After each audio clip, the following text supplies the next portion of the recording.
To show air quality index or AQI for today on your lock screen on Samsung Galaxy S24 Ultra, you have to add AQI widget to the widget bar on your lock screen. To do so, swipe down the top of the screen and then tap setting icon. Scroll down the screen to find wallpaper and style. Tap wallpaper and style and then tap the lock screen thumbnail. Tap the widget bar.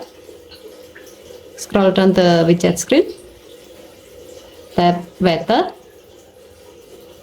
Next, scroll down the widget screen again. And then tap AQI widget to add this widget to the widget bar. Tap done button to save the change. To see the result, go to your lock screen.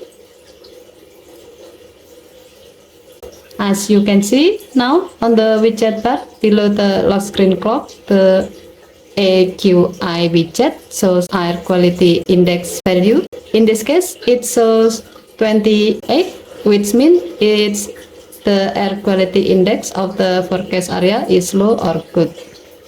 As you note, the lower the air quality index value, the better the air quality in the forecast area is. Okay, thank you for watching. Please help to like and subscribe. Have a nice day.